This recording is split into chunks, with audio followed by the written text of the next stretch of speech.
कि ये वृंदावन का सबसे पुराना मंदिर है। मैं ये समझती थी कि बांके बिहारी मंदिर सबसे पुराना है। नहीं। महाराज, जो लोग यहाँ आते हैं वृंदावन में, जैसे नियम क्या है वृंदावन आने का? इतनी भीड़ तो आ रही है महाराज, पर हर कोई राधा वल्लभ जी तक क्यों नहीं पहुँच पाता? पर सही तरीका क्या है राधा वल्लभ लाल को, राधा रानी को खुश करने का? जब तक ये नहीं पहचानेंगे तो खुश कैसे करेंगे कि राधा रानी है कौन? तो क्या इस दुनिया में कोई भी आके आपसे दीक्षा ले सकता है? नहीं। महाराज, ऐसा भी सुना है मैंने कि प्रेमानंद महाराज ने भी आपसे ही दीक्षा ली है, आपको गुरु माना है। क्या ये बात सत्य है? हमारे जीवन में ऐसे बहुत कम क्षण आते हैं जब हम किसी ऐसे संत के दर्शन करें कि जिनके दर्शन मात्र से आप अपने सारे गम भूल जाएं।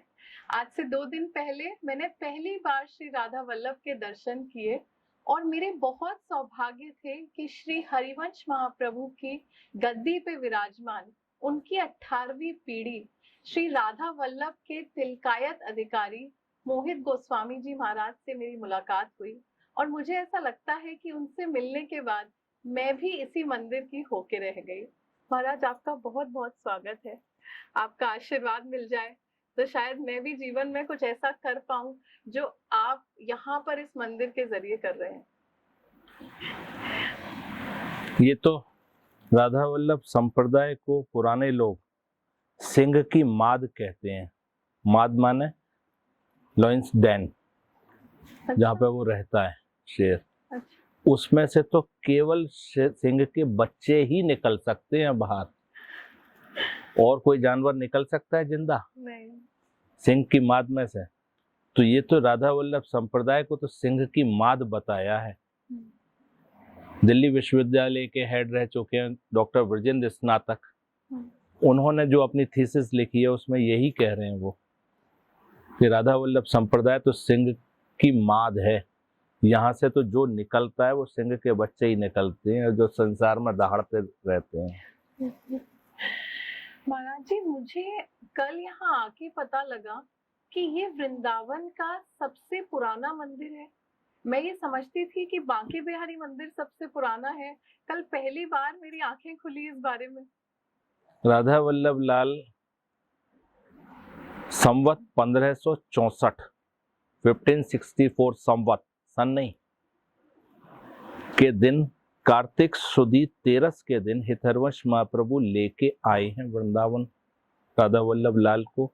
मदन टेर करके स्थान है, बाद में नाम पड़ा है वो, एक्चुअल में ऊंची ठोर। वृंदावन पहले ऐसा नहीं था जैसा आज आपको देखने को है। वृंदावन जिस समय हितरवंश महाप्रभु राधा वल्लभ लाल को लेके आए हैं उस समय वृंदावन ऐसा था कि सूर्य की किरण जमीन को स्पर्श नहीं करती थी। इतना घोर जंगल, जंगली जानवर, जितना भी व्यापार होता था यमुना के माध्यम से। पहले रोड नहीं थी, तो आप जितने भी पुराने शहर देखेंगे सब नदियों के किनारे हैं जो डेवलप हो चुके हैं, हुए हैं पुराने, क्योंकि वो उनका व्यापार का साधन नदियां थी। तो ये आता है वर्णन कि यहाँ से बड़े बड़े जहाज चलते थे। ऐसा वृंदावन में यमुना जी थी। दिल्ली से आगरा जो भी व्यापार हो रहा है या कलकत्ता, क्या कहीं पे भी जा रहा है, आपके प्रयाग होते हुए कलकत्ता और सब जगह, वो सब यहीं से, दिल्ली से जो भी व्यापार होता था वो इस तरह से। तो यहाँ पे वृंदावन का वातावरण ऐसा था कि जंगली जानवर, कोई मनुष्य नाम की चीज नहीं। यहाँ पास में एक गांव है भय गांव, यमुना पार था, वहाँ के एक डाकू थे जिनका नाम नरवाहन। हमारे हिसाब से नाम तो उनका कुछ भी होगा, लेकिन वो इतने क्रूर थे कि उनका वाहन नर चलाते थे, इसलिए उनका नाम पड़ गया नरवाहन। घोड़ा और बैल ये सब नहीं, बैलगाड़ी या घोड़ा गाड़ी नहीं, आदमी खींचते थे। इस हिसाब से उनका नाम पड़ा नरवाहन। उनका काम ये था, उनकी कंपनी का पूरी का, कि जो भी राजा का भी सामान जा रहा है यमुना के माध्यम से तो उसको लूट के मार देते थे, उनको सामान लूट लेते थे। इसके कई जगह इतिहास में वर्णन आया है उनकी इस घटना का। एक जैनी थे सरावगी, वो अपना सामान लेके जा रहे थे तो उनको लूट लिया। उसकी तो काफी कई जगह वर्णन है इस घटना का, तो उस कथा का। तो उसके लिए तो आगे पद में भी कह रहे हैं कि नरवाहन की कथा श्रवण सुन अपने मन में धरिए। तो ऐसा वातावरण था वृंदावन का, कोई भगवान का नाम लेने वाला नहीं था। एक जगह ये भी वर्णन आ रहा है कि रास मध्य ललितादिक प्रार्थना जो कीनी, करते सुकुमारी प्यारी वंशी तब दीनी। रास के मध्य में ललिता आदि सखियों ने प्रार्थना करी है प्रिया जी से कि प्रिया जी आपका जो निज धाम वृंदावन, आज उसकी ऐसी स्थिति है कि चारों तरफ मलेच्छों का राज्य है।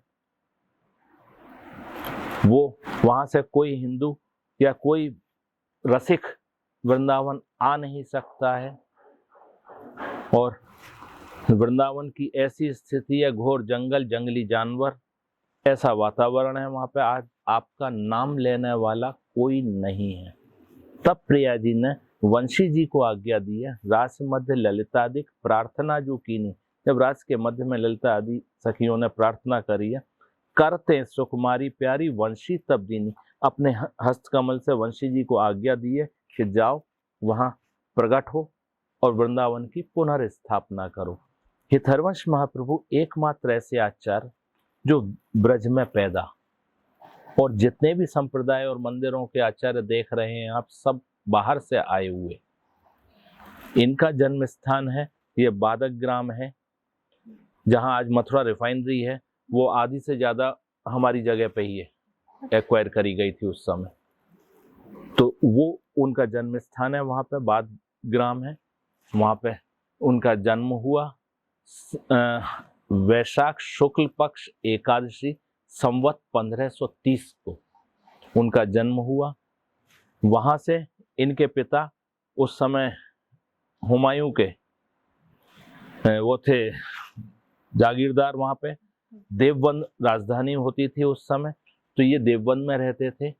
हरवंश महाप्रभु का बाल्यकाल वहां बीता है, वहां विवाह हुआ है, सब कुछ हुआ है। बचपन में उन्होंने एक वहां पे श्री विग्रह प्रकट करी अपने घर में ही, कुएं में से, जो राधा नवरंगी लाल के नाम से आज भी देवबंद में विराजमान है, उनके पुराने घर में। आज मंदिर बन गया है वो, लेकिन वो पुराना घर था, तो वहां पे विराजमान है। 34 वर्ष की उम्र में हितहरवंश महाप्रभु वृंदावन के लिए चले हैं। वहां से अपना गृहस्थ धर्म पालन करके वहां से चले हैं। रास्ते में चिड़थावल करके एक गांव आया है, वहां पर राधा वल्लभ लाल का विग्रह पहले से विराजमान था।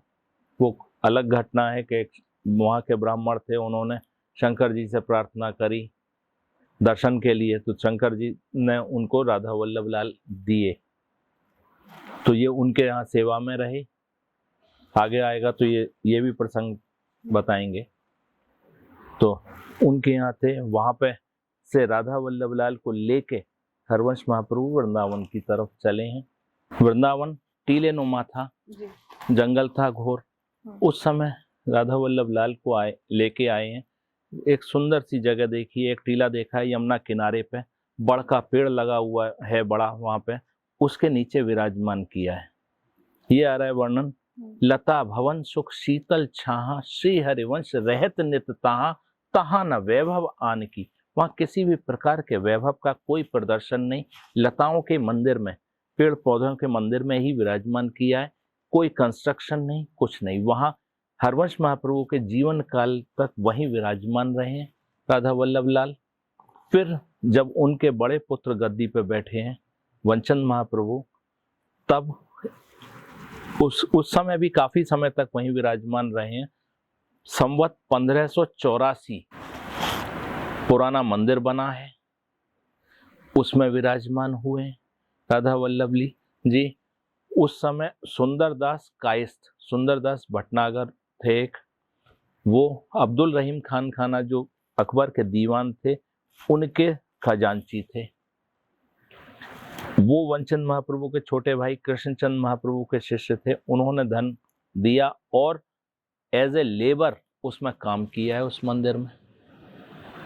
लास्ट में उन्होंने ये कहा है कि मेरी समाधि, मेरी जो मुक्ति के बाद में देह त्याग के बाद में मेरे शरीर को जब जलाया जाएगा, उसकी राख मंदिर के दरवाजे के देहली पर विराजमान करा देना, जिससे कि जो भी संत लोग, जो भी रसिक लोग, जो भी भक्त लोग आए, उनकी चरण रज मेरे ऊपर पड़ती रहे। ये उनकी मांग थी।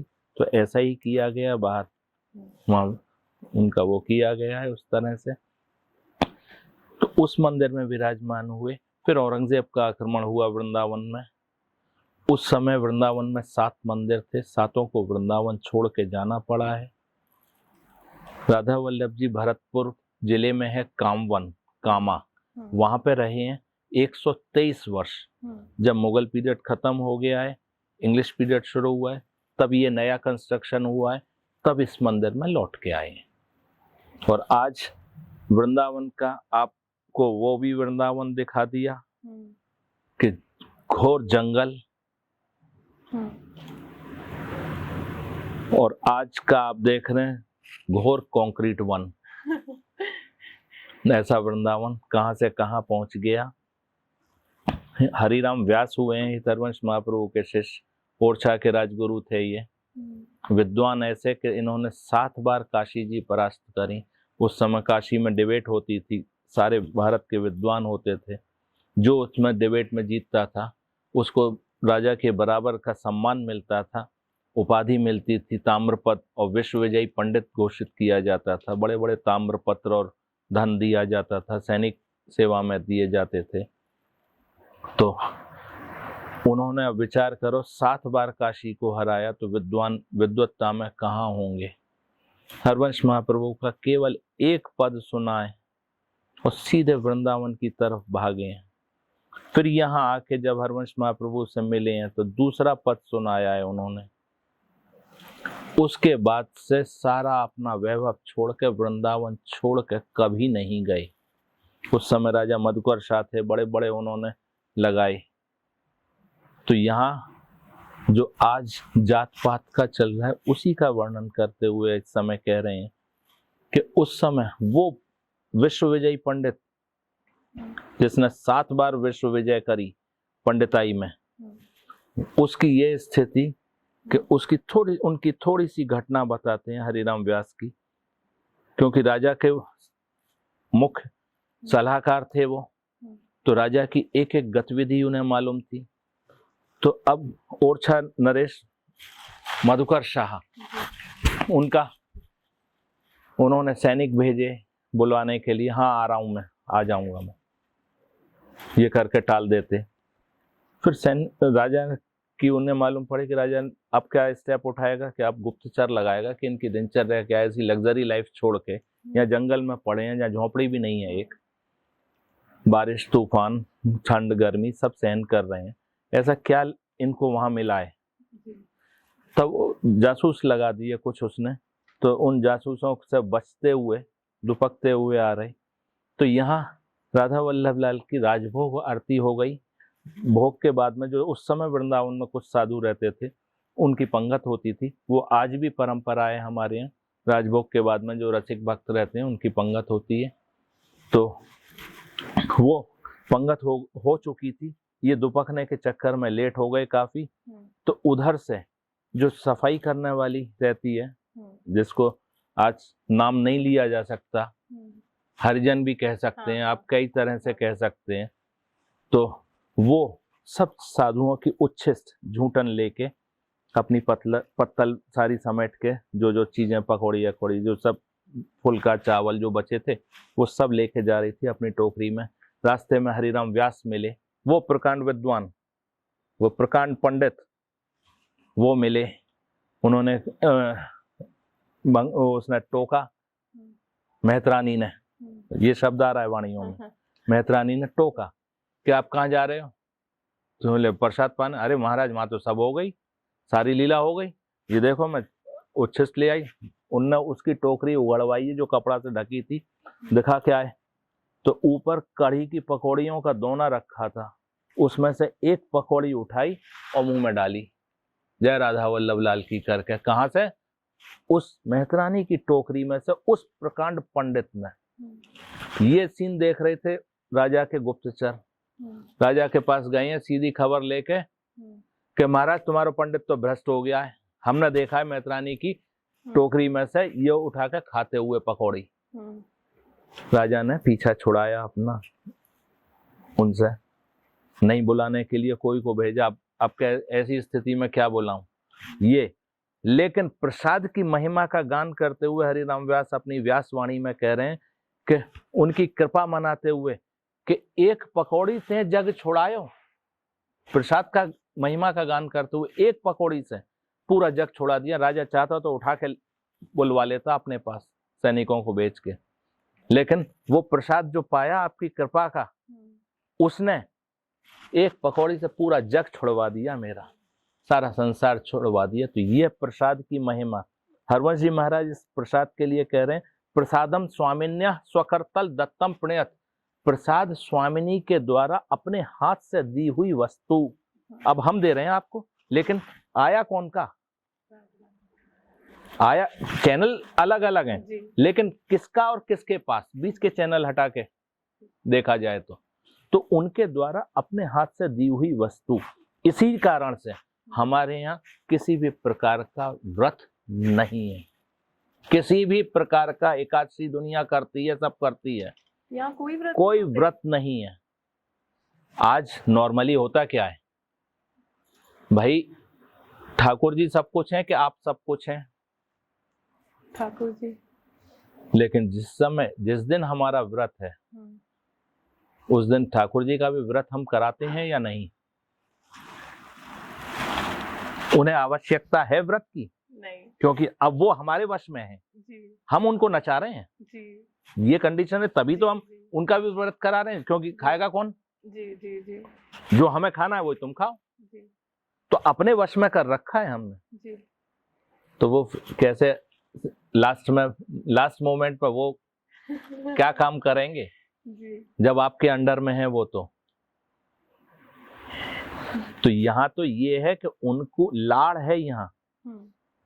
यहाँ जो हरवंश महाप्रभु ने ये राधा वल्लभ संप्रदाय स्थापित करी, इसका सबसे बड़ी चीज क्या है? वो ये है कि यहाँ का सिद्धांत कि खाए कोई और पुष्टि कोई की होए। थाली आपके सामने, आप पेट भरोगे तो आपकी पुष्टि होगी। अगर आप खा रहे हैं तो हमारी पुष्टि नहीं होगी। यहाँ यही है कि आप खाएं और पुष्टि हमारी होए। हरवंश महाप्रभु के एक पद में वो कह रहे हैं, लाल ललना मिल हियो सिरावत मोर। मिल रहे हैं उनके किसी कारण से। हरवंश महाप्रभु ने कोई कार्य रचना करी, कोई लीला की, मिलन प्रिया लाल का हो रहा है, लेकिन हृदय द्रवीभूत हो रहा है सखियों का। मिल वो रहे हैं, खुशी उनको हो रही है, भोग उनको लगाया जा रहा है, लेकिन तृप्ति हमें हो रही है। यहाँ का ये सिद्धांत है। इसलिए अब तृप्ति हो रही है हमें, तो अगर उसमें जो बचा उनकी थाली में, वो झूठन हमारे हाथ में आए,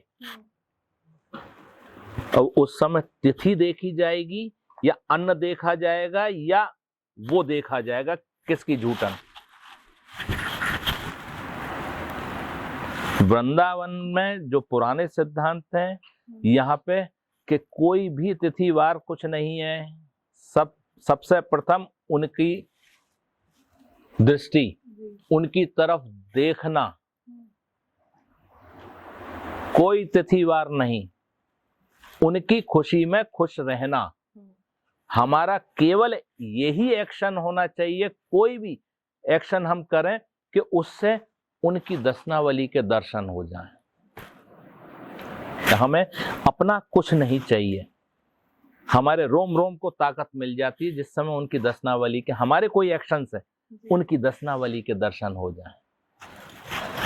वृंदावन की भक्ति और संसार की भक्ति में बहुत अंतर है। वृंदावन की भक्ति सबसे अलग है।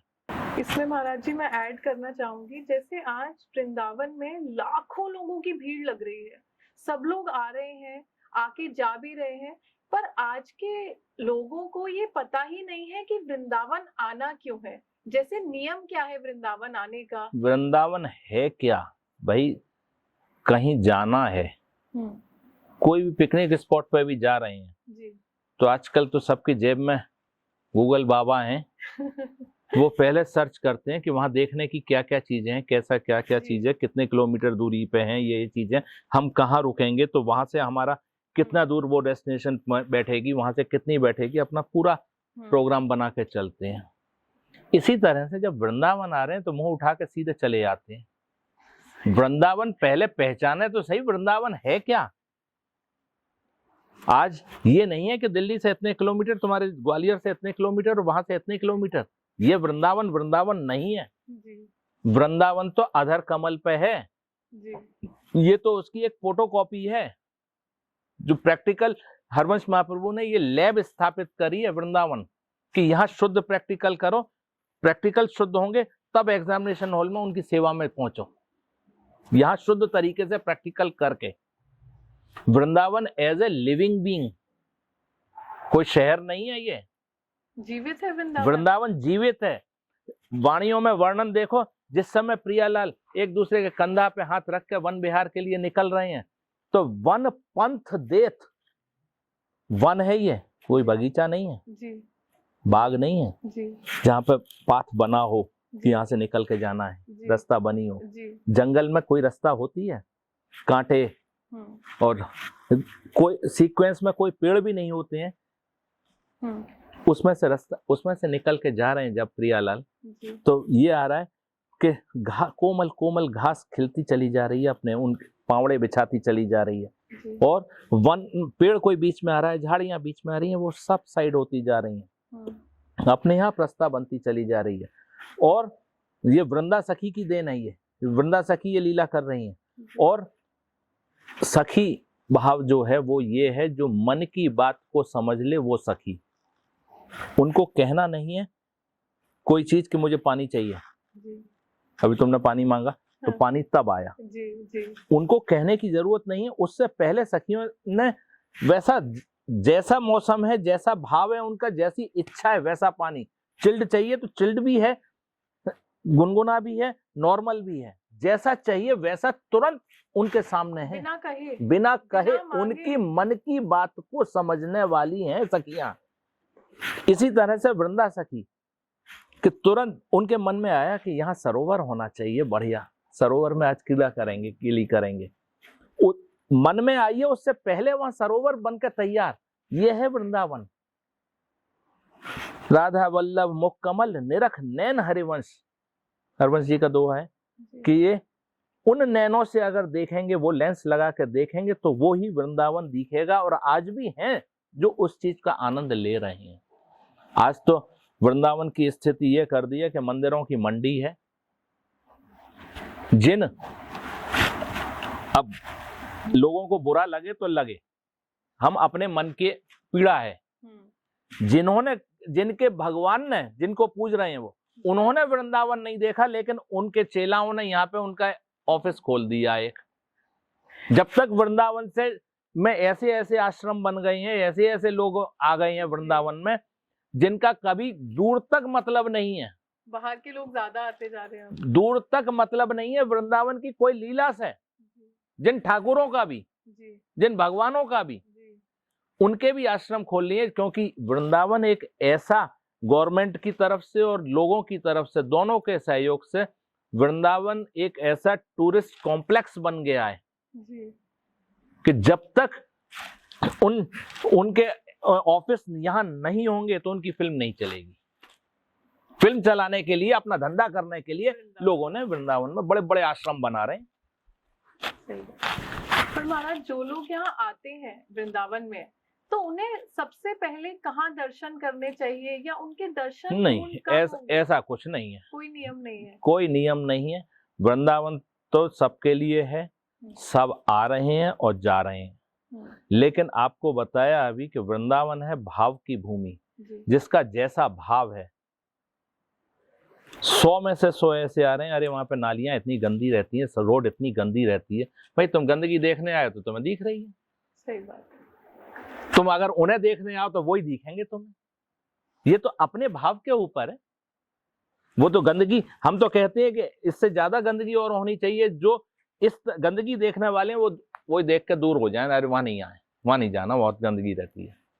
कम से कम कुछ तो कम हो कि यहाँ केवल हमें, यहाँ पे केवल प्रेमियों की आवश्यकता है और किसी की आवश्यकता नहीं है। वृंदावन प्रेम भूमि है, भाव भूमि है। जितना प्रेम लेके आएंगे, जितना भाव लेके आएंगे, उतना प्रत्यक्ष आनंद मिलेगा। वृंदावन जितना ले रहा है आप उसको दे रहे हैं, उससे 4 गुना करके आपको दे रहा है वो प्रेम। करके तो देखो वो प्रेम। तो महाराज ऐसा क्यों है, ऐसा कहते हैं कि राधा वल्लभ दर्शन दुर्लभ। इतनी भीड़ तो आ रही है महाराज, पर हर कोई राधा वल्लभ जी तक क्यों नहीं पहुंच पाता? नहीं पहुंच रहे हैं लोग आजकल, तो यहाँ पे भी परेशानी हो गई है हमें। हम तो यही परेशान है कि वो पुरानी जो परंपराएं हैं यहाँ की, वो आगे कैसे निभेंगी अगर यही भीड़ रही तो। अब सेवा में है, हम सेवा में है मानो, तो हमारा वस्त्र भी, अगर हमारे बेटा बाहर है उसके वस्त्र से भी छिप जाए तो हमें बाहर आना पड़ेगा, स्नान करके फिर जाना पड़ेगा। बेटा है तो भी ये नियम फॉलो अभी तक वो चीज चल रही है। रसोई में जो रसोई बनाने वाले हैं वो कुछ खा नहीं सकते हैं अंदर, वो भी स्नान करके पहुंचेंगे अंदर।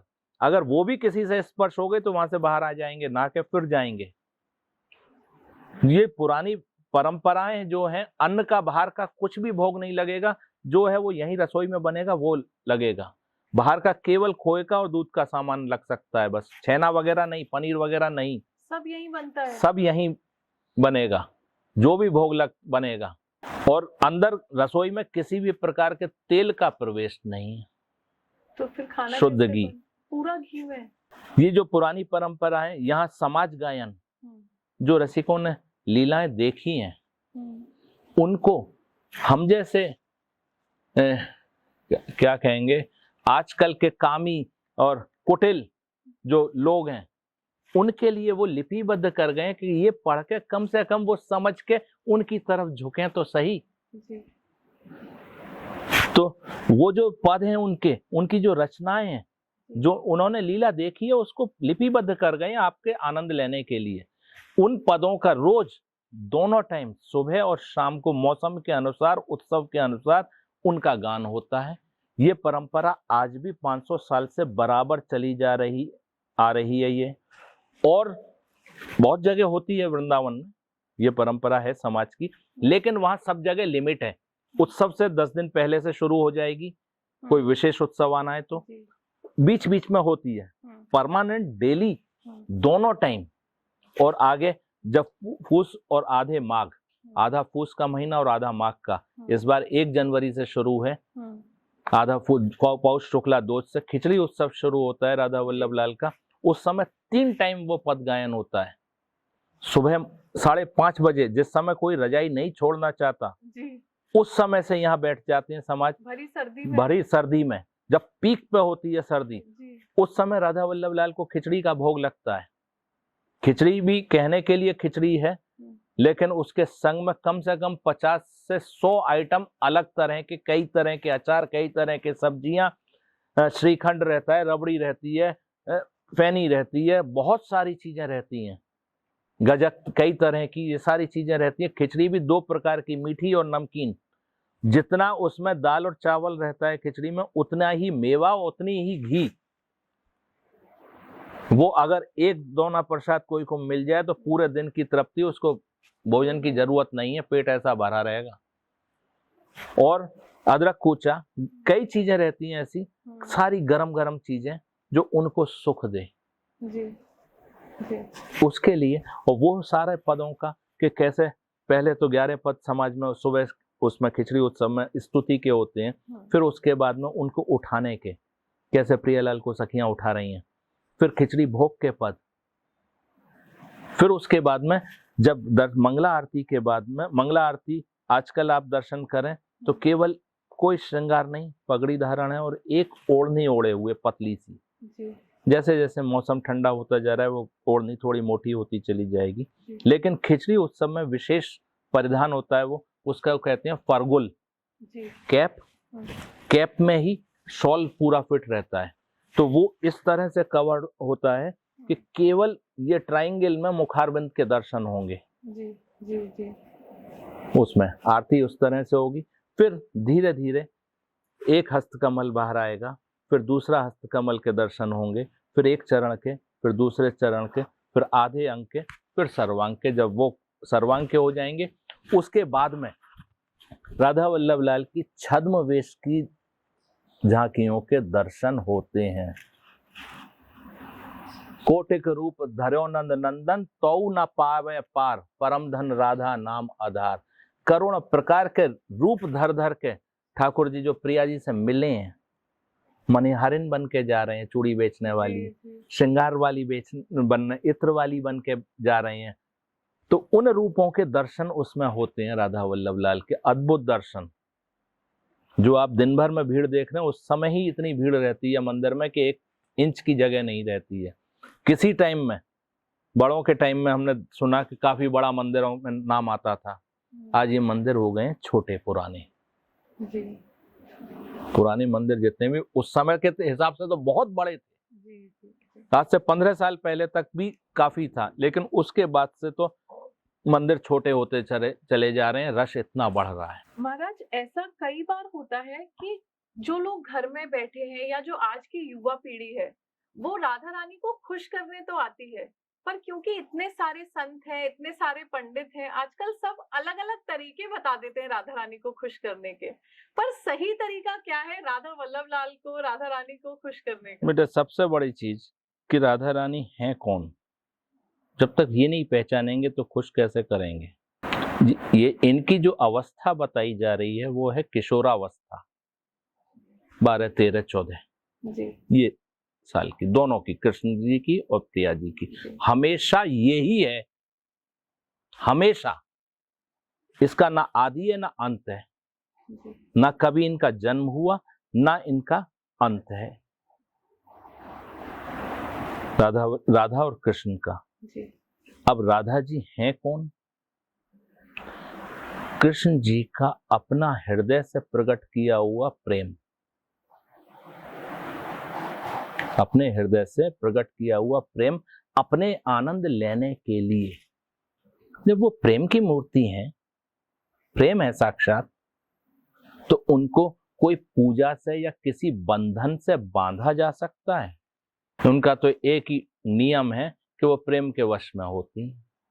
दूसरा कोई साधन ही नहीं है। कोई सोचे कि ये मंत्र कर दो, ये कर लूं तो वो आ जाए वश में, कभी नहीं। जब उनको जो त्रिलोकमणि श्री कृष्ण जाय श्याम मुरली में गावत सुमिरत बारंबार, परम धन राधा नाम आधार, जो कृष्ण जी प्रिया जी की चरण रज को पहचान के जहां फुटप्रिंट देखे वहां पे अपना मुकुट रगड़ रहे हैं, उनके चरणों का स्पर्श करने की कोशिश कर रहे हैं, उस रज को, उनकी चरण रज को अपने माथे पर रख रहे हैं। और हरवंश जी महाराज पहले श्लोक में, राधा रस सुधा निधि हितहरवंश महाप्रभु की रचना है, उसमें पहले श्लोक में कह रहे हैं, यस्यः कदापि वसनांचल खेल नोत्थ, धन्याति धन्य पवनेन कृतार्थमानी, योगींद्र दुर्गम गतिर मधुसूदनोपि, तस्या नमोस्तु वृषभान बुबोधिशेपि। यस्यः कदापि, कभी, यस्या कभी, कदापि कहीं, यस्या कदापि वसनांचल खेल नोत्थ, वसन के अंचल का, प्रिया जी के वस्त्र के अंचल का खेलन, खेलन माने हिलाती हुई, उससे स्पर्श होती हुई, यस्या कदापि वसनांचल खेलनोत्थ, खेलन करती हुई, धन्याति धन्य पवनेन, वो धन्य से भी अति धन्य पवन जो प्रिया जी के अंचल का स्पर्श करती हुई आ रही है। यस्या कदापि वसनांचल खेलनोत्थ, धन्याति धन्य पवनेन कृतार्थ मानी, अपने आप को कृतार्थ मान रहे हैं उसके पवन के स्पर्श से। कौन? योगींद्र दुर्गम गतिर मधुसूदनोपि, वो मधुसूदन जो योगियों के लिए भी दुर्गम है, आसानी से पकड़ में नहीं है, वो श्री कृष्ण अपने आप को धन्य से भी अति धन्य मान रहे हैं उस पवन के स्पर्श से, जो प्रिया जी के आंचल को हिलाती हुई आ रही है, उसका, उससे खेलन करती हुई आ रही है। और फिर तस्या नमोस्तु वृषभान बुबोधिशेपे, उस दिशा को भी नमन है जिस दिशा में प्रिया जी विराजमान है। ये कृष्ण जी की स्थिति है।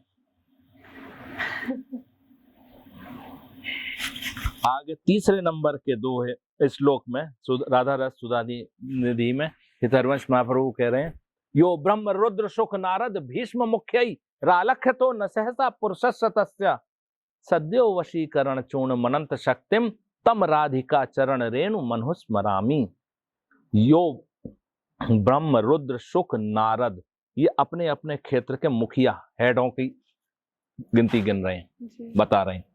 ब्रह्मा इस संसार को रचने वाले, शिव इस संसार का संहार करने वाले, यो ब्रह्म रुद्र शुक, सुखदेव जी एकमात्र ऐसे पंडित जो सब पंडितों के ऊपर सर्व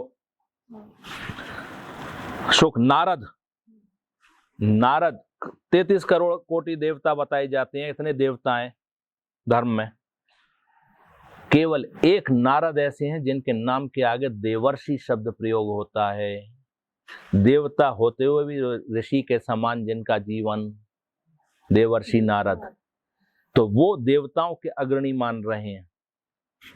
फिर आते हैं 5वें नंबर पर भीष्म। भीष्म इस भारत भूमि पर जाने करोड़ों राजा हुए हैं, लेकिन एकमात्र भीष्म जिनके नाम के आगे आता है राजर्षि भीष्म पितामह, राजा होते हुए भी जिनका जीवन ऋषि के समान, तो राजाओं के अग्रणी भीष्म बताए हैं।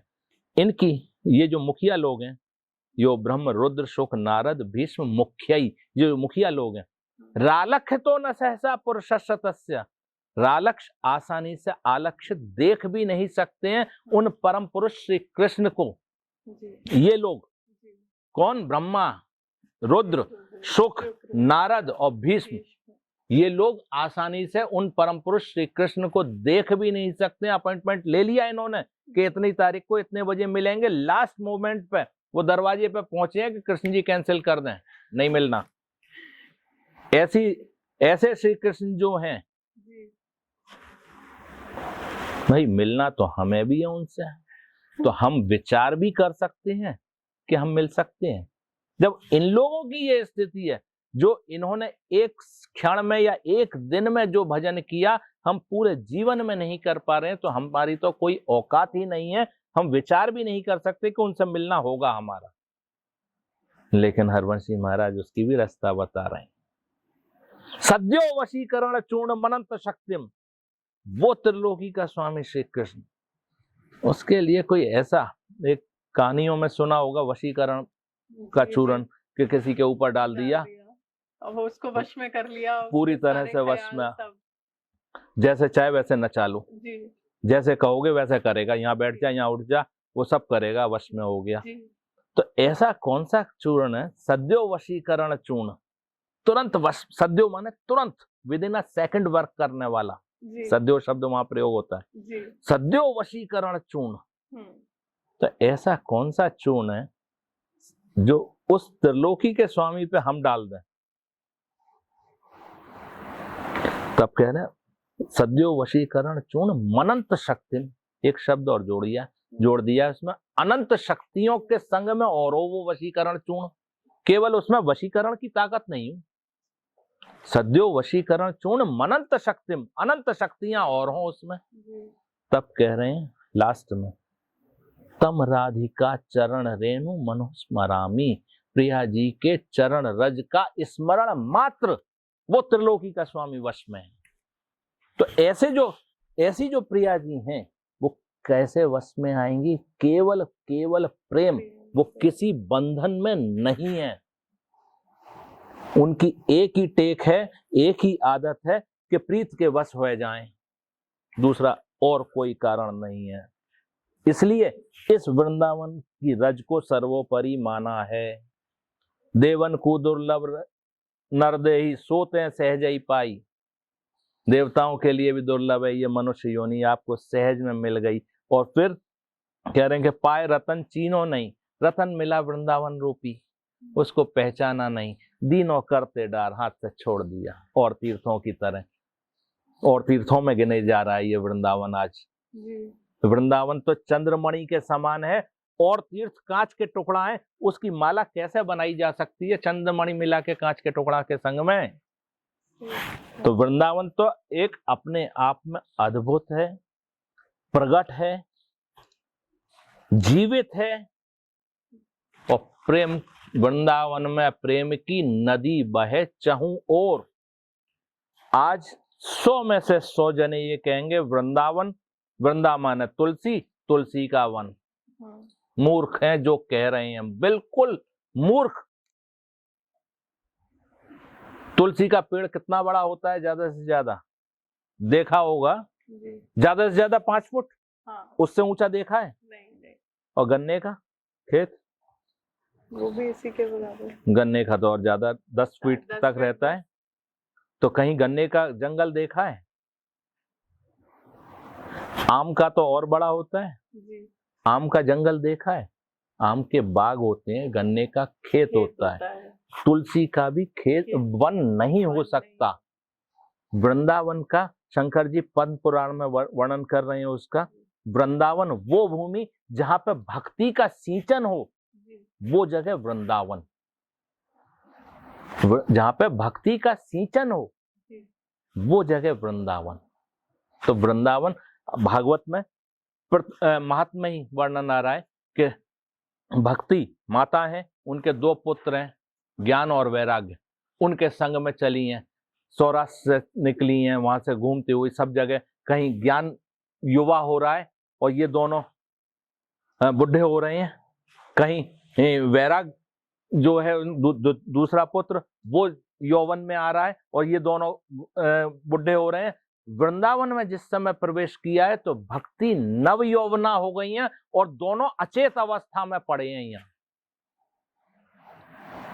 तब नारद जी ने बता रहे हैं कि इनको रास्ता बताइए आके कि कैसे करो। तो वृंदावन में यहाँ पर भक्ति का तो नृत्य हो रहा है और वो जो उसके पुत्र हैं दोनों, वो अचेता अवस्था में पड़े हैं। यहाँ पे न ज्ञान की आवश्यकता है, न वैराग्य की आवश्यकता है, यहाँ तो केवल प्रेम की आवश्यकता है। भक्ति होती है यहाँ से, ना कि यहाँ से। आज केवल यहाँ से चल रही है, इसलिए थोड़ा कष्ट होता है। जो ये भीड़ है वो यहाँ से कर रही है केवल भक्ति, मन से कोई एक नहीं आ रहा है। करोड़ में कोई एक आ रहा है ठाकुर जी से मिलने, ठाकुर जी से मिलने कोई एक आ रहा है करोड़ में, उससे वो मिल रहे हैं। जैसे हमारी और आपकी बात हो रही है, ऐसे उनकी हो रही है बात जी। करने वाला नहीं है, वो भी तरस रहे हैं कोई दवाई बात करे। वो तो जैसे आजकल सोशल मीडिया पे लाइक करते हुए आगे बढ़ जाते हैं, वो चल रहा है, अरे वाह बहुत सुंदर बहुत सुंदर, अरे यहाँ पे ये कमी है, यहाँ पे ये कमी है, कमेंट कर करके वो करते हुए जा रहे हैं। सोशल मीडिया के कमेंट से जो वो कर रहा है, आपका जैसे ब्लॉग बनेगा उसमें जो कमेंट आएंगे उससे आपको कोई फर्क पड़ता है? नहीं महाराज। या कोई लाइक कर रहा है या नहीं कर रहा है उससे आपको फर्क पड़ता है? हम अपनी भक्ति हमें तो अपनी चीज देख करनी है, अपनी भक्ति कर रहे हैं, भक्ति हम तो अपनी चीज कर रहे हैं। यही स्थिति उनकी है जी। उनके पास में जाने कितने लोग आ रहे हैं फॉलोअर्स बन के जी। और लाइक कर रहे हैं, डिसलाइक कर रहे हैं, सब तरह के और सब तरह के कमेंट कर रहे हैं, उन्हें उनसे कोई मतलब नहीं है जी। हाँ, आपको जब आनंद आएगा उनमें से कोई व्यक्ति ढूंढता हुआ आपको मिलने पहुंचे जी, जी, जी। तब आप कितने खुश होंगे। फेसबुक पे जाने कहाँ के कौन है जानते नहीं है, और लाइक और कमेंट उनसे कोई मतलब नहीं है। उनमें से कोई अगर छांट के ढूंढता हुआ आपके पास आए कि तानिया कहाँ मिलेगी, मुझे मिलना है, उससे मिलना है मुझे, और आपके दरवाजे पे आके खड़ा हो जाए और फिर आपसे कहे कि मैं ऐसे ऐसे वहां से आया हूँ इतनी दूर से आपसे मिलने, तो आप क्या मिलेंगे नहीं? जरूर मिलेंगे। यही स्थिति उनकी है, उनसे मिलने कोई नहीं आ रहा है, दूर बैठे बैठे कमेंट करे जा रहे हैं, बस आए कमेंट करे और चल दिए। उन्हें ऐसी पब्लिक की, ऐसी भीड़ की आवश्यकता नहीं है। यहाँ तो विशुद्ध प्रेमी की आवश्यकता है जो वास्तव में उनसे मिलने आए। महाराज एक चीज मैंने यहाँ देखी, जैसे कई लोगों को मैंने देखा जो आपसे दीक्षा भी लेते हैं, पर पिछले कुछ दिनों में जब मैं वृंदावन में थी तब मैं इस चीज को समझ रही थी कि गुरु आजकल जो है बड़े सिलेक्टिव हैं कि हम किन्हें दीक्षा देंगे, पर यहाँ पर मैंने ऐसा नहीं देखा। तो क्या इस दुनिया में कोई भी आके आपसे दीक्षा ले सकता है? बेटा देखो, दुनिया का अलग है स्वभाव और यहाँ का अलग है। अच्छा। ये अपने अपने स्वभाव की बात है। जी। तो क्या गुरु अपने शिष्य चुनते हैं? नहीं, ये तो कहना गलत है। क्या कभी कोई बच्चा अपने माता पिता चुनता है? तो गुरु और शिष्य का संबंध क्या है? पिता पुत्र के समान। जी। जी। पिता पुत्र के समान है ये संबंध। हरवंश जी महाराज, कहीं संसार में ये चीज नहीं मिलेगी। हरवंश जी महाराज एक, वैसे तो बहुत पत्र लिखे, पत्राचार होते थे उस समय भी, हरवंश जी के समय 500 साल पहले भी, लेकिन आज हमारे पास 2 प्राप्त हैं उनकी चिट्ठियां केवल। आपके पास है? उनके द्वारा। अब तो वो काफी जगह प्रिंट भी करवाई हैं जो सब पढ़ सकें सहज में। तो उसमें वो अपने शिष्य को, एक विठल दास शिष्य हैं उनके, उनको लिख रहे हैं कि तेरी पहचानते प्रिया जी मोह सुख दे में। ये कोई गुरु कह सकता है अपने चेला से कि तुझे, तेरी और मेरी पहचान है तो मुझे और सुख दे रही है प्रिया जी। और यहां तक कह दिया है आज चेला की संपत्ति में तो भैया भेंट कर जा, ये दे जा, वो दे जा, ये तो कर देगा गुरु। कोई ये शब्द नहीं कह सकता जो हरवंश जी महाराज कह रहे हैं। और आज हमारे यहाँ उनकी कृपा से कोशिश यही है कि उसी परंपरा का निर्वाह हो। हरवंश जी महाराज अपने शिष्य को पत्री में लिख रहे हैं कि तेरे आगले पाछले सारे अपराध मैं खेबी। आगे यानी कि दीक्षा से पहले जो तेरे अपराध तैने किए हैं, और उसके बाद में भी देखो सांस चल रही है, यानी कितने जीव मर रहे हैं उससे, हमारे पैर रखने से कितने कुचल रहे हैं, कुछ हमें नहीं दिख रहे हैं, लेकिन वो अपराध तो हो ही रहे हैं किसी ना किसी तरह से। दिन भर में किसी की तरफ बुरी दृष्टि से देखना, किसी से गलत बोल देना, किसी का संग दे देना गलत काम में, इशारा कर देना, ये सारे अपराध हैं। गलत का सहयोग करना कैसे भी, तो वो सारे अपराध मैं खेबी। आज भी जो हो रहे हैं वो भी, उसमें भी मैं हूं तेरे संग में। उनका परसेंटेज मेरे पास भी आए। महाराज, जो आपसे दीक्षा लेते हैं आप भी यही सोचते हैं ये कि तो उनके भाई सारे अपराध? कोशिश तभी तो, भाई हमने शिक्षा नहीं दी तभी तो बच्चा हमारा गलत काम पे चल रहा है कि नहीं। पर महाराज आज भाई तो सबसे बड़ी चीज क्या है? सबसे पहले दोष, अगर कोई बच्चा गलत रास्ता पकड़ता है तो सबसे पहला दोष किस पे जाता है? माता पिता। और माता पिता में भी अब 2 जने हैं, उसमें भी माता पे, क्योंकि संस्कार देना माँ का काम है, उनकी इच्छाओं की पूर्ति करना पिता का काम है। कोई ये नहीं कहता कि पिता ने कैसे संस्कार दिए, सब कहते हैं माँ ने कैसे संस्कार दिए। तो यहाँ तो माँ है, तो अब कर्तव्य तो हमारा है ही, मानना तो हमें पड़ेगा ही। नहीं करेंगे तो भी, अब हम कितना भी कह लें कि हमें नहीं लगेगा ये अपराध, हमें नहीं लगेगा, हो जाएगा ऐसा जब आप उसके। यहाँ पे हरवंश जी महाराज ये नहीं कह रहे हैं कि तेरी संपत्ति में मैं शामिल, संपत्ति से कोई मतलब नहीं है, तू कहीं दे कुछ कर, लेकिन तेरे आगले पाछले अपराध में मैं खेबी, ये सिद्धांत है। और वो ही उनकी कृपा से उसी पे चल रहे हैं। तो इसलिए थोड़ा सा देखा जाता है कि ये लायक है कि नहीं पुत्र बनने के, गोद लेना है तो ये है या नहीं, इतना बस देखा जाता है। हाँ, उसके अगर ललक है, तड़फ है उस चीज के प्रति, तो केवल मेरे फ्रेंड ने ले रखी है तो मैं भी दीक्षा ले लूं, ऐसा नहीं है यहाँ। तो वो चीज को नेग्लेक्ट करते हैं कि उतावलापन नहीं है ये तो प्यासे को कुएं के पास जाने वाली स्थिति है। प्यासा होगा तो कुआं ढूंढता हुआ अपने आप आएगा। कुआं कभी नहीं ढूंढता कि प्यासा कहाँ है। आज जो कहते हैं कि गुरु ढूंढते हैं शिष्य को, वो तो वही स्थिति हो गई कि कुआं ढूंढे कि प्यासा कहाँ है। प्यासे को अगर तड़फ है, उसके प्यास है, तो वो कुआं ढूंढता हुआ अपने आप पहुंच जाएगा। और जैसी उसकी लगन होगी उसी तरह से उसको सहयोग और असहयोग दोनों मिलेंगे रास्ते में, वहां पहुंचने तक, कुएं तक। कुछ लोग ऐसे होते हैं स्वभाव में कि वो गलत रास्ता बता देते हैं। कुछ ऐसे होते हैं सहयोगी कि उन स्वभाव है ये सब लोगों के कि वो संग में, चल मैं वहां तक जा रहा हूँ, वहां तक छोड़ दूंगा।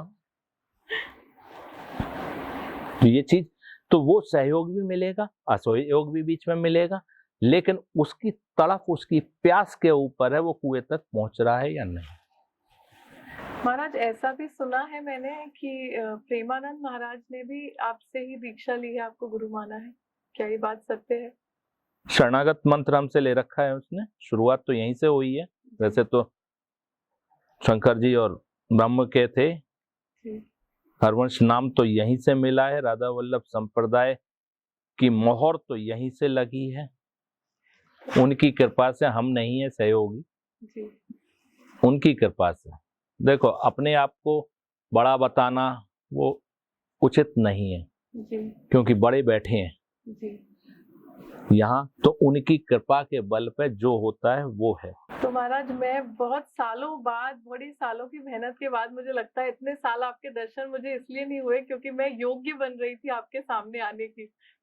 तो क्या मेरा एग्जाम खत्म हुआ, मुझे दीक्षा मिलेगी? बेटा देखो, हम तो अपने आप को ये मानते हैं,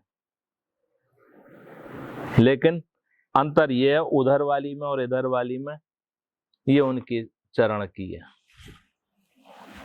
जिस रज को शंकर आदि तरस रहे हैं लेने के लिए, वो हम नित्य अपने ऊपर डाल रहे हैं उनकी कृपा से। अपना बल नहीं है, उनके बल पे। अपना बल कुछ भी नहीं है, उनकी कृपा के बल पे। लोग कहते हैं कि आप लाड़ बहुत करते हो, सबसे बहुत करते हो। भाई, उधर से मिला, इधर लुटा दिया हमें अपने पास, हमारा तो और बढ़ेगा वो चीज। ये धन तो नहीं है कि 100 रुपए कहीं से आए और 100 दान कर दिए तो कुछ 0 हो गई। यहाँ तो ये है कि 100 आया, 100 लीटर अगर कृपा आई और आपने 100 लीटर दान कर दी, तो यहाँ 1000 लीटर इकट्ठी हो गई। महाराज मैं ये कहना चाहूंगी कि 2 दिन से मैं यहाँ हूँ और मेरे दिल से, आत्मा से ये बात मैं कहना चाहती हूँ कि मैंने जैसे आपको देखा अपने शिष्यों से मिलते हुए, मैंने अपने जीवन में नहीं देखा। आजकल गुरुओं क्या, लोग जाते हैं, लाइन लगी होती है लंबी, तो जो आखिर में आते हैं या 10 या 15 के बाद, या तो उनका इंटरेस्ट खत्म हो जाता है या वो उनसे बात नहीं करते। पर मैंने आपको देखा महाराज, आपकी तबीयत खराब थी कल भी, तब भी आने वाले आखिरी व्यक्ति तक से आप इतना मुस्कुरा के मिलते हैं। वो किस हिसाब से आ रहा है मिलने बेटा? वो भी तो कितनी दूर से, कैसे तड़फता हुआ मिलने आ रहा है। कितने और अगर हम लाइन लग रही है, आप किसी लाइन में अपने शिष्यों को नहीं लगाते, आप खुद बुला लेते। मुझे आपने आवाज लगा के बुलाया। महाराज ये कैसा दिव्य स्थान है। ये तो उनकी कृपा है। हम ना, हमें कुछ दिखता है ना कुछ वो है, ना कोई लालच है किसी से कि कोई ये आ गया बड़ा आदमी, चल आजा तू, आजा तू, जा चल, वो चीज नहीं है। यहाँ तो सारे बच्चा बराबर हैं, सारे बच्चे अपने बच्चे सारे बराबर हैं। सबका वही सम्मान है, सबको वही लाड़ है। जो हमारे बच्चा है दोनों, जो सांसारिक, उनके बराबर उनके लिए भी है। सब में समानता है। घर में भी कोई भी यूं ही घुसा चला जाता है, कोई रोक टोक नहीं है, कुछ नहीं है। शिष्य परकर भी और हमारे बच्चा भी। जहां जिसको अगर सोना होता है तो यहीं पे, हम तो यहीं सो जाएंगे। सो जाओ, तुम्हारा घर है, महाराज मैंने हमें पहली बार देखा आपके पुत्र खुद अब यहाँ पे शिष्यों को या लोग दर्शन करने आए हैं उनको खाने के लिए बोल देते हैं, प्रसादी के लिए बोल देते हैं। कि आजकल तो ऐसा होता है महाराज, जो बड़े गुरु संत बन जाते हैं फिर वो एक जगह जाके बैठ जाते हैं, फिर वो नहीं मिलते इतने लोगों से जो आ रहे हैं। भैया यहाँ तो ये है, सेवक तिन दासन को दास। यहाँ तो उनके प्रेमियों के प्रेमी हैं हम, जो उनके प्रेमी हैं उनके प्रेमी हैं। और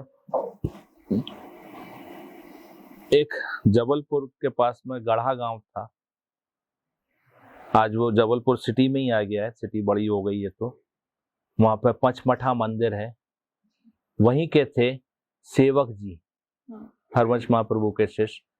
2 भाई थे, दामोदर दास और चतुर्भुज दास।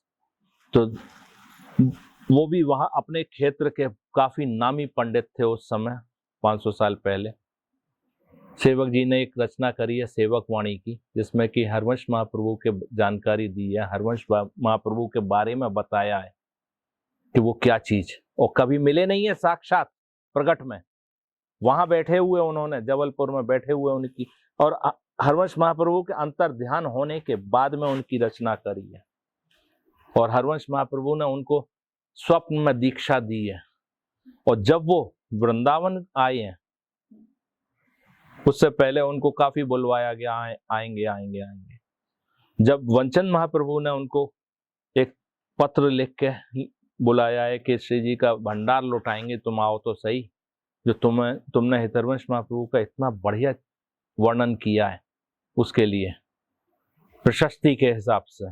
तो उन्होंने कहा कि आप देखो, प्रसादी भंडार तो लुटा देना, लेकिन जो उनको दृष्टिपात नहीं हुआ उनकी, या उनको भोग नहीं लगा है, वो नहीं। तो आए हैं, वो दर्शन कर रहे हैं खड़े होके। उस समय अभी आपने राजभोग आरती करी, राजभोग आरती का समय था, वंचन महाप्रभु आरती कर रहे हैं राधा वल्लभ लाल की। तो उनकी आंख में से आंसू बह रहे हैं वंचन महाप्रभु के। वो कह रहे हैं कि रोज जब मैं आरती करता हूँ, उनसे वार्ता चल रही है आरती करते में, कि रोज मैं आपसे जब आरती करता हूँ तो आपकी दृष्टि मेरी तरफ रहती है और मेरी आपकी तरफ पलक भी नहीं झपकते हैं। आज आपकी दृष्टि कहीं दूसरी तरफ है। आरती के बाद में छींटा, आरती के जो दिए जाते हैं जल के, वो देने के बाद में जब वंचन महाप्रभु पर्दा करके बाहर आए हैं, तो वो एंगल देखा उन्होंने, किस तरफ दृष्टि थी। उस समय ऐसी भीड़ नहीं होती थी। तो इस जगह एक व्यक्ति खड़े थे, तो उनको आके गले लगाया है अंदर से निकल के आके। दामोदर दास, उन्होंने छूटते ही पूछा है, आपको कैसे मालूम कि आज श्री जी की तुम पे कृपा थी? तो उनको गले लगाया है और फिर उत्सव मनाए। वो सावन शुक्ला तीज, हरियाली तीज के दिन की घटना है। तो यहाँ तो यही है कि उनकी दृष्टि जिस पे हो उसको, चल रसोई में चल प्रसाद पाने। कोई वो नहीं है कि इसने धन दिया है तो यही करेगा ना, तू भी आजा आजा। जो है तो उसी, जो उनकी दृष्टि से जिन पे दृष्टिपात हो रहा है, उनको नहीं अगर बैठाया जाए प्रसाद में, तो हमसे ज्यादा अपराधी कौन है? तो यहाँ तो ये तो नित्य की है बेटा, ये चीजें सबसे बड़ी चीज है कि ये जो रस है, हमारे यहाँ की जो परंपराएं हैं, इनको ऐसा बताया जैसे गूंगे को मिश्री दे दी जाए। स्वाद तो पूरा लेगा, लेकिन डिस्क्लोज नहीं कर सकता, स्वाद को एक्सप्लेन नहीं कर सकता, अंदर ही अंदर आनंद लेने की। यह भक्ति तो स्वांता सुखाय है, अपने आनंद लेने के लिए है। हाँ, अगर कोई जिज्ञासु दिख रहा है तो उसको थोड़ी सी छींटा लगा दी।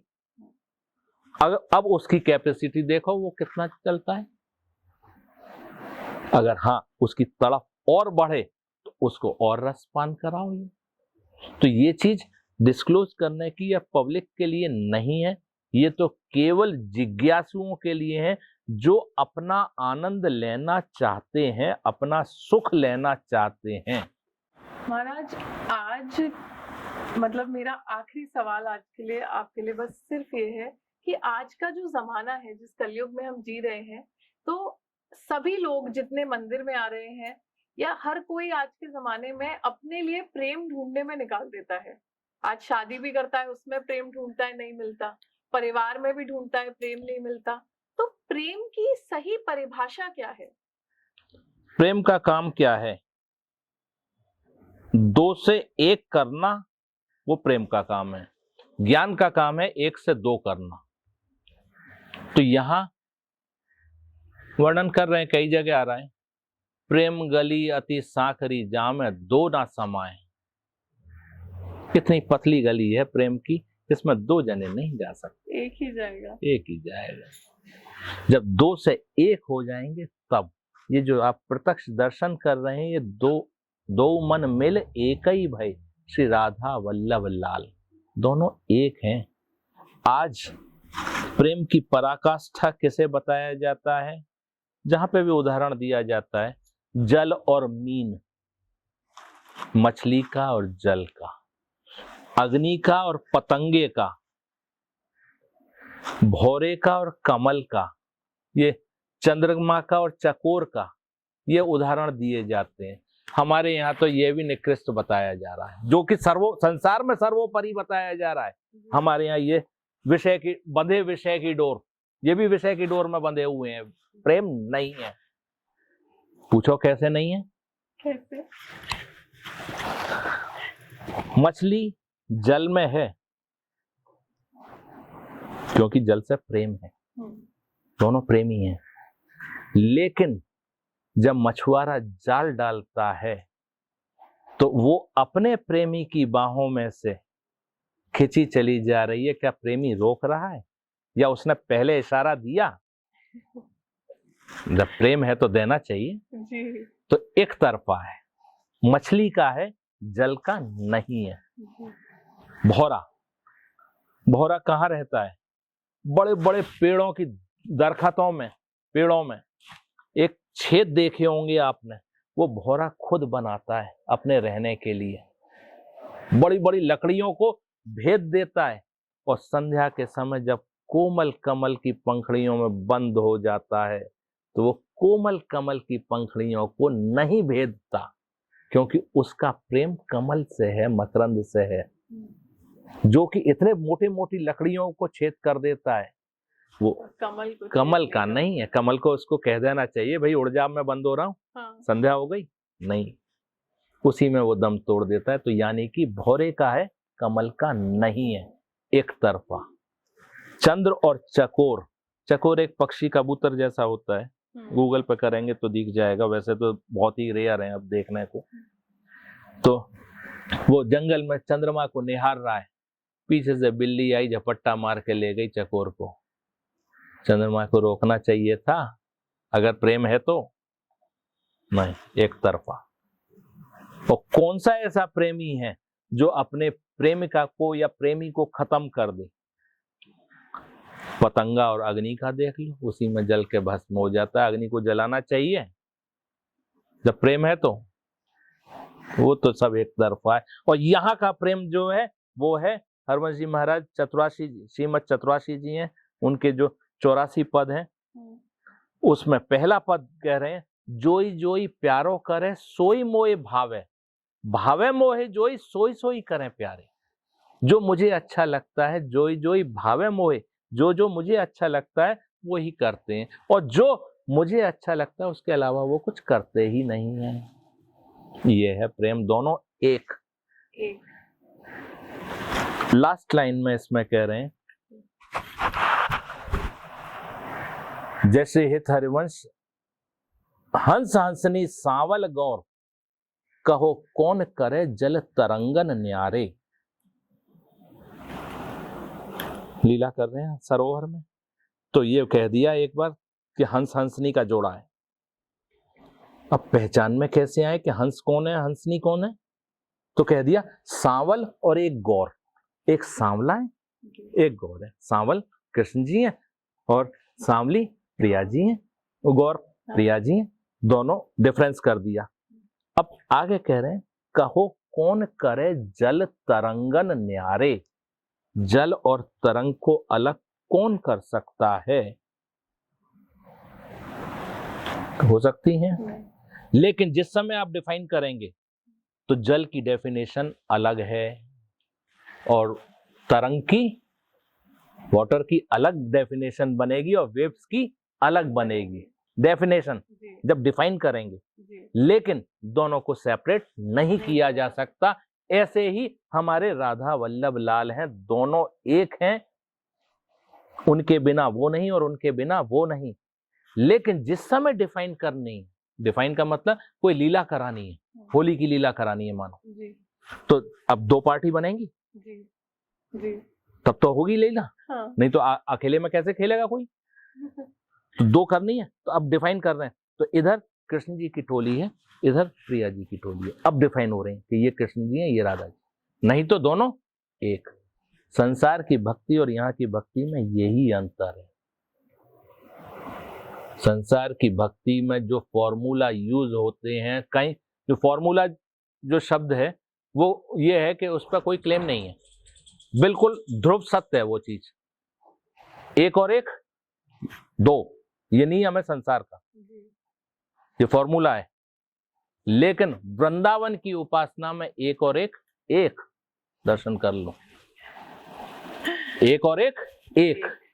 यहाँ दो नहीं है, एक और एक ही है। यहाँ का सिद्धांत और संसार की सिद्धांत दोनों अलग हैं। संसार में एक और एक दो होते हैं, वृंदावन की उपासना में एक और एक एक होते हैं।